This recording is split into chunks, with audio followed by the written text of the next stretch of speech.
sommes des Spartiates!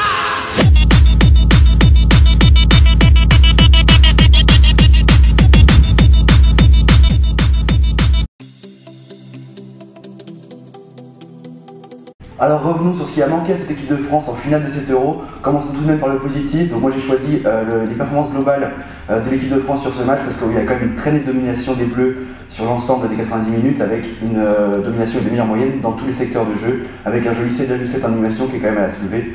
Par contre, ce qui a manqué à la France, d'un point de vue offensif d'abord, j'ai choisi le graphe de la conclusion parce que c'est là qu'on a manqué vraiment de réalisme et de réussite. On a certes 4 occasions franches, mais qu'on n'a pas réussi à transformer, notamment avec la tête de Griezmann et le poteau de Gignac en prolongation.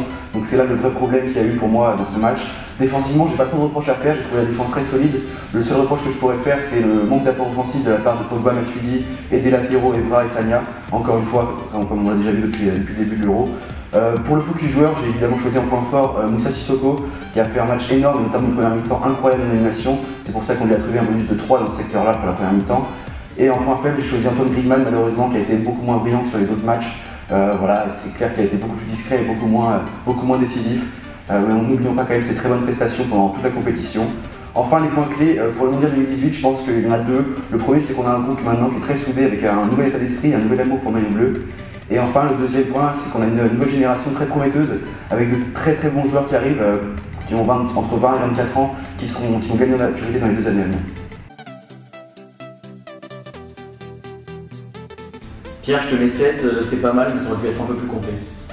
Moi, ça sera un 8, voilà, j'ai bien aimé ce que tu as dit, malgré la défaite, il faut rester objectif. 8 pour moi aussi, t'as bien reflété avec ta inning et c'était très riche, donc c'était bien.